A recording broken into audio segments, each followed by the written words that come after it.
बिस्मिल्लाहिर्रहमानिर्रहीम। स्टूडेंट्स, जिस तरह के हमने अपना जो टॉपिक था बायोलॉजिकल मेथड्स का उसको स्टार्ट किया हुआ था, तो उसके हमने कुछ देखें, उसकी टर्मिनोलॉजीज़ के बारे में डिस्कशन की, ऑब्जर्वेशन के बारे में जो पहला उसका स्टेप था उसके बारे में हमने डिस्कशन की। और अब हम जो हैं उसके नेक्स्ट फर्दर जो स्टेप्स हैं बायोलॉजिकल मेथड्स के उनको डिस्कस करना चाह रहे हैं, जो कि हमारे पास कौन सा है, हाइपोथेसिस है। हमारे पास अब कौन सा है, हाइपोथेसिस है। अब ये हाइपोथेसिस हमारे पास क्या है, इसके बारे में हम कहते हैं कि देखें, पहले ऑब्जर्व किया, फिर हाइपोथेसिस है। हम कहते हैं ए टेंटेटिव स्टडी, ठीक है, ए टेंटेटिव एक्सप्लेनेशन, ठीक है, या तो ये टेंटेटिव एक्सप्लेनेशन है और any statement given by scientist, या हम कहते हैं कि ये स्टेटमेंट है, कोई भी स्टेटमेंट गिवन बाय साइंटिस्ट, ठीक है। अब साइंटिस्ट ये किसके बाद है, tentative explanation after observation, after observation,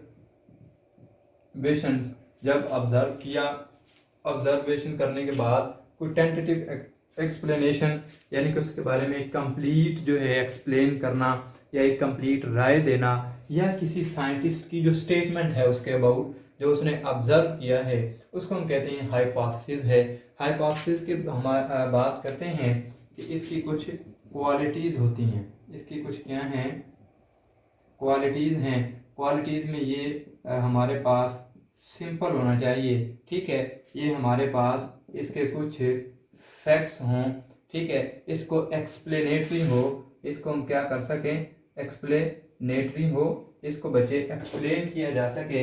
ये कुछ इसके होते हैं कि हम इसको एक्सप्लेन कर सकते हैं, या बेटा हम इसके बारे में ये भी कह सकते हैं कि ये टेस्टेबल हो, ठीक है, इसको टेस्ट भी किया जा सके। तो फिर हम इसके बारे में कहते हैं कि हमारे पास कुछ वेज हैं हाइपोथेसिस को डिडक्ट करने के लिए। इसके हाइपोथेसिस जो है हमारे पास क्या है, आगे दो वे हैं। एक हमारे पास कौन सा है, डिडक्टिव रीजनिंग है,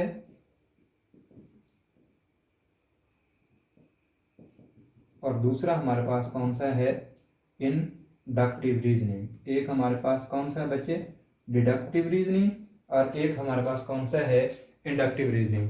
दोनों में जो है वो डिफरेंस पाया जा रहा है ऑब्जर्वेशन का। तो हम अगर बात करें बच्चे डिडक्टिव रीजनिंग की, तो इसमें हम ये बात करते हैं डिडक्टिव रीजनिंग की कि हम ये हमारे पास एक ऐसा स्पेसिफिक ये हमारे पास वे है जिसमें हम मूव करते हैं इफ़ एंड देन की कंडीशन के साथ। हम कहते हैं कि जनरल से स्पेसिफिक की तरफ जो है डिडक्टिव रीजनिंग की अगर बात करें तो हम कहते हैं जनरल से स्पेसिफिक की तरफ मूव करना, ठीक है, जनरल से स्पेसिफिक की तरफ मूव करके जाना। और इसमें हमारे पास कंडीशन क्या है, इस कंडीशन के बारे में हम कहते हैं इफ़ एंड देन। इफ़ और देन की इसमें जो है वो कंडीशन पाई जाती है किसमें, डिडक्टिव रीजनिंग में। तो डिडक्टिव रीजनिंग की अगर हम एग्जांपल की बात करें तो हम इस तरह से देखते हैं कि हमारे पास क्या है, ये डिडक्टिव रीजनिंग हमने क्या बात की कि हमने मूव किए हैं कहाँ से, जनरल टू स्पेसिफिक, ठीक है। और इसमें कंडीशन को कौन सी है, इफ एंड देन। अगर हम किसी चीज़ के बारे में कोई इस तरह की राय कायम करते हैं तो वो इस तरह से हो सकती है। तो इसकी अगर हम एग्जांपल देखें तो हम कहते हैं कि if all birds have wings. हम इसके बारे में बात करें कि if all birds have wings,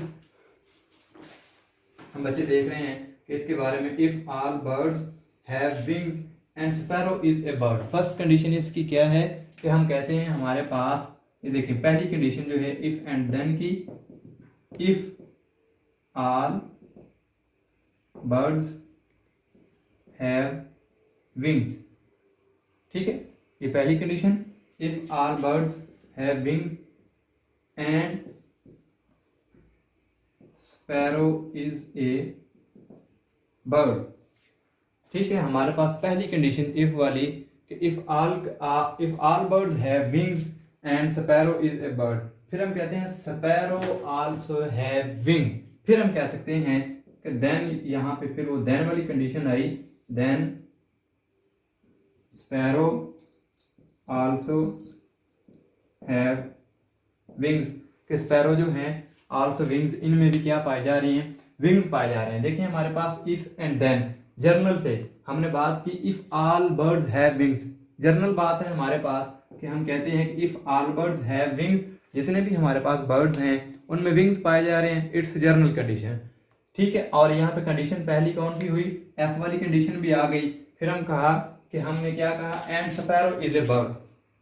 ठीक है, हमने यहाँ पे मूव किए ऑल बर्ड्स, क्या थे, जर्नल कंडीशन थी, स्पैरो इज ए बर्ड, यहाँ पे स्पेसिफिक कंडीशन आ गई है, स्पैरो की बात हो गई है, then sparrow also have wing.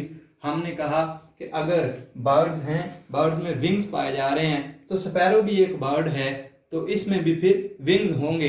ये हमारे पास कौन सी रीजनिंग है, डिडक्टिव रीजनिंग है, जिसमें हम मूव कर रहे हैं जर्नल टू स्पेसिफिक। हमने पहले सारे बर्ड्स की बात की, फिर हमने स्पैरो की बात की कि जर्नल से स्पेसिफिक की तरफ चले गए, इफ से देन की तरफ चले गए। दूसरी हमारे पास है इंडक्टिव रीजनिंग।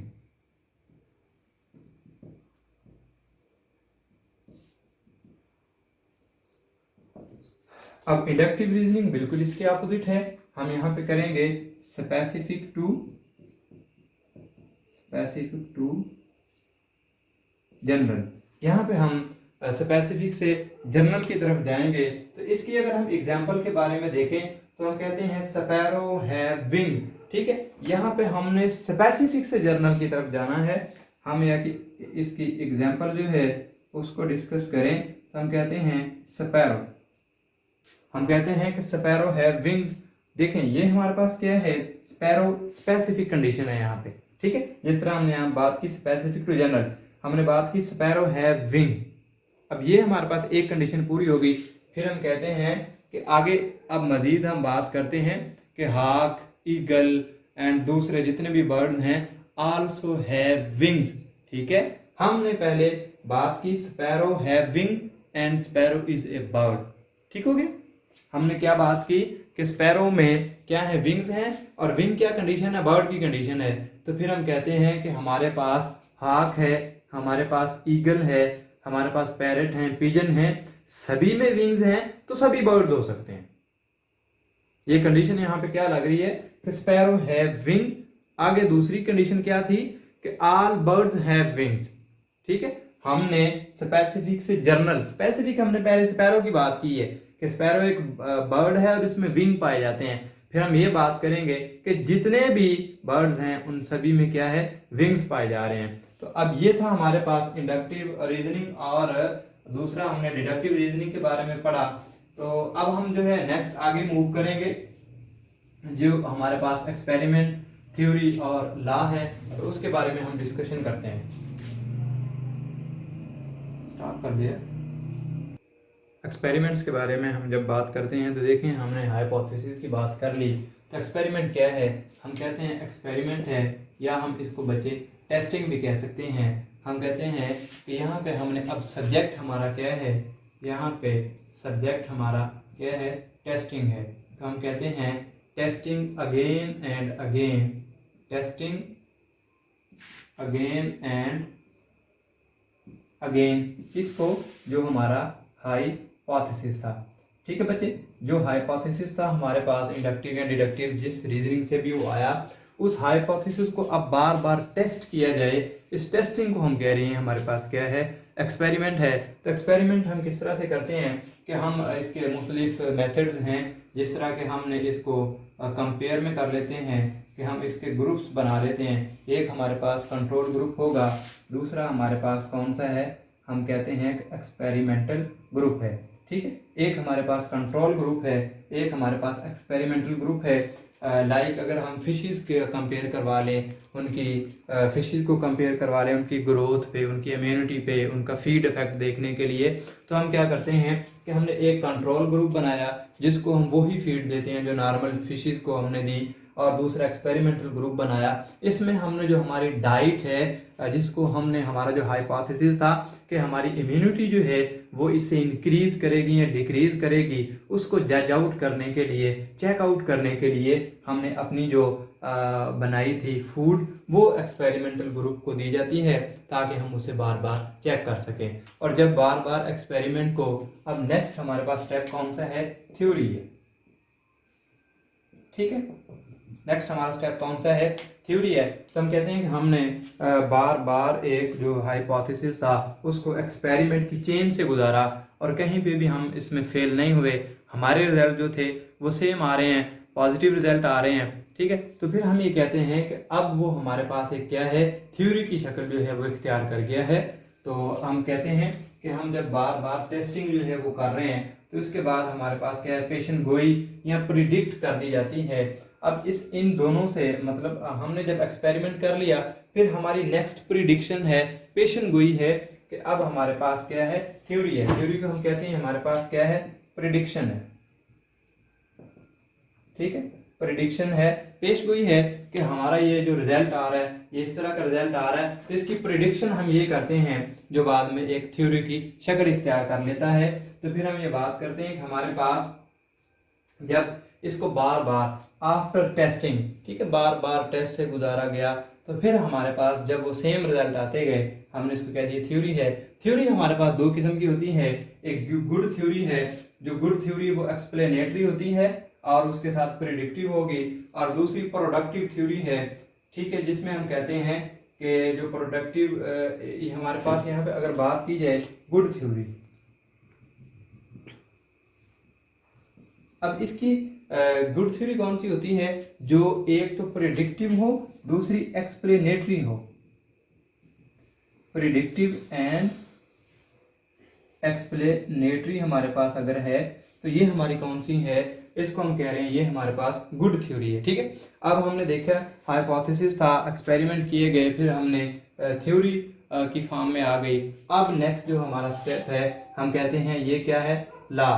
जब इसको बार बार जो है साइंटिस्ट इसको एक्सपेरिमेंट्स को या हाइपोथेसिस को एज ए चैलेंज एक्सेप्ट करते हैं, को वो इसको जो है वो फेल करने की कोशिश करें। जब वो इसे इस चैलेंज को एक्सेप्ट करके तो बार बार एक्सपेरिमेंट से उसको गुजारा जाता है लेकिन उसको फेल नहीं किया जा सकता, फिर वो थ्योरी और लॉ की फॉर्म में आ जाता है, जो फिर एक यूनिवर्सल जो है सारे साइंटिस्ट वहाँ पे उस पर एग्री होते हैं और उसको एज ए यूनिवर्सल एक्सेप्ट कर लिया जाता है।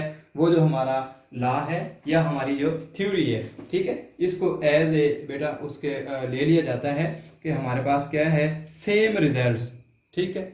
हम कहते हैं कि सेम रिजल्ट्स अगर आ रहे हैं, किसके सेम रिजल्ट आ रहे हैं, ये जो हमने एक्सपेरिमेंट लगाया, इस एक्सपेरिमेंट के बाद जब सेम रिजल्ट आए तो हमने थ्योरी बना दी, और थ्योरी की जो अगली फॉर्म है हमने उसको एज ए लॉ कंसीडर कर दिया, जिस तरह के मेंडल्स लॉ हैं या हार्डी वेनबर्ग थ्योरम है, ठीक है, हार्डी वेनबर्ग और मेंडल्स लॉ ऑफ